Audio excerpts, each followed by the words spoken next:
ఇక దేశవ్యాప్తంగా కూడా సంబరాలు అంబరాన్ని అంటుతా ఉన్నాయి. గెలిచినటువంటి అభ్యర్థులంతా కూడా చాలా ఉల్లాసంగా ఉత్సాహంగా ఇక ప్రతి పార్టీ వాళ్ళు కూడా ఏకంగా ఆంధ్రప్రదేశ్ లో అయితే మాత్రానికి మరి ఇక చంద్రబాబు ఫ్యామిలీ మొత్తం కూడా మంచిగా కేక్ కట్ చేసుకుంటా ఉన్నారు. ఆనంద సంబరాలు మునిగి తేలుతున్నారు వాళ్ళందరూ.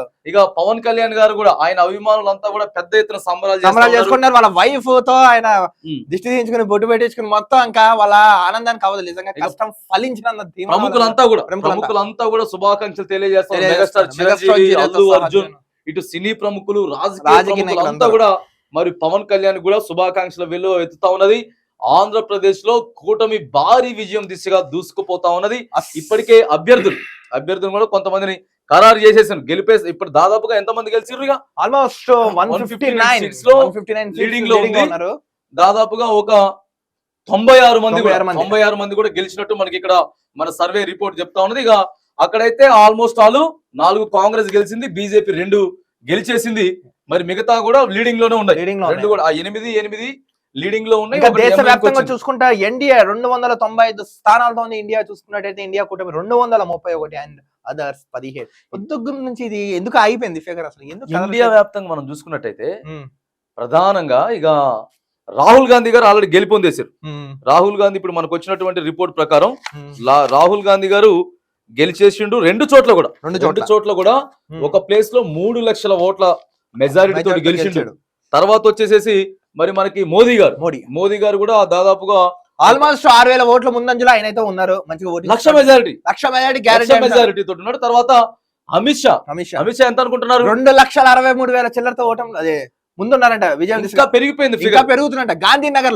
గాంధీనగర్ లో దాదాపుగా 5 లక్షలు. ఇప్పుడే మనకు అందుతున్నటువంటి రిపోర్ట్ ప్రకారం 5 లక్షలు దాటిపోయింది. 5 లక్షలు దాటి ఆయన అయితే ఉన్నాడు. మరిగా రాయలసీమ ప్రాంతం వచ్చేటప్పుడు రాయలసీమకి ప్రత్యేకంగా మనం చూసుకున్నట్టయితే 52 స్థానాలలో రాయలసీమ మొత్తం ఉంటే కేవలం 9 స్థానాలలో మాత్రానికే వైసీపీ అక్కడ మరి గెలుస్తున్నటువంటి సందర్భం కూడా మనం చూస్తా ఉన్నాం. ఇక బీజేపీలో అత్యంత దేశవ్యాప్తంగా కూడా శంకర్ లాల్వాని బీజేపీ నుంచి విన్ అయ్యిండు. 11,75,000 అంటే దేశవ్యాప్తంగా కూడా బంపర్ మెజారిటీ తోటి నెంబర్ 1 గా ఆయన గెలిచేటటువంటి ఫలితాలు కూడా మరి చూస్తా ఉన్నాయి. మరి కొద్దిసేపట్లో చంద్రబాబు నాయుడు గారు ప్రెస్ మీట్ ఏర్పాటు చేయబోతున్నారు. నెక్స్ట్ వీక్ నుంచి పవన్ కళ్యాణ్ గారు మంగళగిరి కూడా బయలుదేరి వెళ్ళబోతున్నారు. రాత్రి చంద్రబాబు నాయుడు గారిని కలిసే అవకాశం ఉంది. అంటే ప్రభుత్వం ఎప్పుడు ఫామ్ చేద్దాం, ఏ రోజు ఫామ్ చేద్దాం, ఏ దిశగా వెళ్దాం, ఇలాంటి చర్చ ఏదో పెట్టి దిశానిర్దేశంలో క్యాడర్ కి అలర్ట్ చేయబోతున్నారు. నెక్స్ట్ ఇంకోటి ఏంటంటే పవన్ కళ్యాణ్ మెజార్టీతో పిఠాపురంలో సంబరాలు చేసుకుంటున్నారు. అక్కడ మొత్తం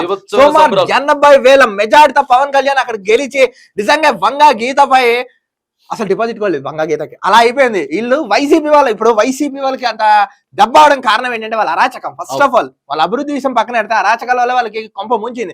ఇంకో చూసుకున్నా నందమూరి బాలకృష్ణ బంపర్ మెజార్టీతో గెలిచారు. కుప్పల్లో నారా చంద్రబాబు నాయుడు గారు గెలిచారు. ఇంకా కొన్ని చోట్ల ఇవే మొరవించడంతో కొన్ని ఇంకా జరుగుతున్నాయి. ఇంకా కొన్ని స్థానాల్లో ఇంకా ఫైనల్ రిజల్ట్ అనేది ఇంకా డిక్లేర్ అవ్వలేదు. 5 గంటల వరకు ఈవినింగ్ 5 PM వరకు మనకు వచ్చినటువంటి రిపోర్ట్ ప్రకారం చెప్తున్నాం. మరి ఇక చంద్రబాబు నాయుడు గారు ప్రెస్ మీట్ నిర్వహించుకోబోతున్నారు. ఇక రాహుల్ గాంధీ గారు కూడా 5:30కి ప్రెస్ మీట్ పెడతా ఉన్నాడు. మిత్రపక్షాలు ఏవైతే ఉన్నాయో మాట్లాడుకొని మనం టఫ్ ఫైట్ ఇస్తా ఉన్నాం. నరేంద్ర మోడీకి మరి ఫలితాలు అయితే కొద్దిగా వ్యతిరేకంగానే వస్తా ఉన్నాయి. మనం టఫ్ ఫైట్ ఇస్తాం. ఎట్లయినా సరే గవర్నమెంట్ ఫామ్ చేయాలని రాహుల్ గాంధీ కూడా మరి అధికారం చేపట్టాలని చెప్పి ప్రెస్ మీట్ అదొకటి నిర్వహిస్తా ఉన్నాడు. ఇక పోతే కేటీఆర్ కూడా మాట్లాడుతా ఉన్నాడు.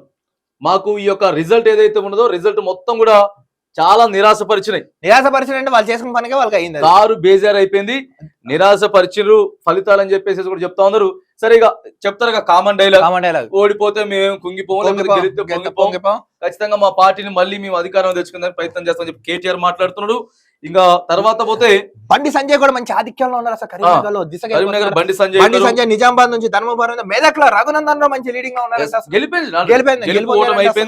గెలిచేస్తారు. పెద్దపల్లిలో వంశీకృష్ణ, మల్కాజ్గిరిలో ఈటల రాజేందర్, ఇక మహబూబ్ నగర్ లో వచ్చేసేసి డీకే ఇంకా చేవల్లో కొండ విశ్వేశ్వరరెడ్డి కూడా మంచిగా స్థానంలో ఉన్నారు. అవును, ఎంఐఎం నుంచి ఓవైసీ హైదరాబాద్ స్థానం నుంచి ఆయన ఉన్నారు. మాధవేల అత్తగారు 3,95,000 ఓట్లతో ఓడిపోయారు. ఖమ్మం నుంచి రఘురామ్ రెడ్డి ఆయన కూడా దాదాపు మంచి మెజారిటీ, దాదాపుగా 2-3 లక్షల మెజారిటీతో ఉన్నారంట. ఆయన కూడా మంచి స్థానంలో ఉన్నారు. ఆయన కూడా తర్వాత మహబూబాబాద్ కూడా అక్కడ ఆయన శంకర్ నాయక్ మాలోత్ కవిత అనుకున్నారు కానీ ఫెయిల్ అయిపోయింది. ఖచ్చితంగా మహబూబాబాద్ కూడా అక్కడ కాంగ్రెస్ పార్టీ గెలుస్తా ఉంది. బీజేపీ తర్వాత కాంగ్రెస్ పార్టీ పోటాపోటీగా తెలంగాణ తెలంగాణ రాష్ట్రంలో రాష్ట్రంలో తలపడతా ఉన్నాయి. పడుతున్నాయి. మరి ఇక ఆంధ్రప్రదేశ్ లో మాత్రానికి ఇప్పటికే 100 మంది మ్యాజిక్ ఫిగర్ దాటిపోయింది. మ్యాజిక్ ఫిగర్ 88 రావాలి, బట్ మ్యాజిక్ ఫిగర్ అంటే భయంకరంగా మెజార్టీతో వచ్చేసారు వాళ్ళు. మ్యాజిక్ ఫిగర్ ఇంకా కొన్ని చోట్ల కౌంటింగ్ జరుగుతున్నాయి, ఇంకా గెలుపు దేశాలు ఏంటో చెప్పాలంటే మనం చంద్రబాబు నాయుడు గారి ప్రెస్ మీట్ వరకు మనం చూడవలసింది. ఆయన ఏమైనా ఏం మాట్లాడతారు, ఎప్పుడు గవర్నమెంట్ ఫార్మేషన్ ఎవరికి సముచిత స్థానం ఇస్తారు, నెక్స్ట్ ఎవరికి ఎలాంటి పదవి ఇవ్వాలా, ఇలా క్లియర్ గా క్లారిటీ ఆయన ఏమైనా చెప్పారు. మొత్తం దేశం మొత్తంతో పాటు ఆంధ్ర రాష్ట్ర ప్రజలు కూడా ఆయన ఒక ప్రెస్ మీట్ కోసం వెయిట్ చేస్తున్నారు. నెక్స్ట్ 5:30 రాహుల్ గాంధీ కూడా పెట్టబోతున్నారు. ఏ విధంగా మనం కూడా చూడాలి. అందుకే మనం కూడా నెక్స్ట్ రాబోయేటటువంటి దాంట్లో ఖచ్చితంగా మరి ఈ ప్రెస్ మీట్ పెట్టి ఏం మాట్లాడిండ్రు, ఖచ్చితంగా ఎవరు గెలిచిండ్రు అనేటువంటి అభ్యర్థుల పేర్లతో పాటు ప్రెస్ మీట్ లో ఏం విషయాలు తెలియజేసినటువంటి అంశం మీద కూడా మాట్లాడడం జరుగుతా ఉంది.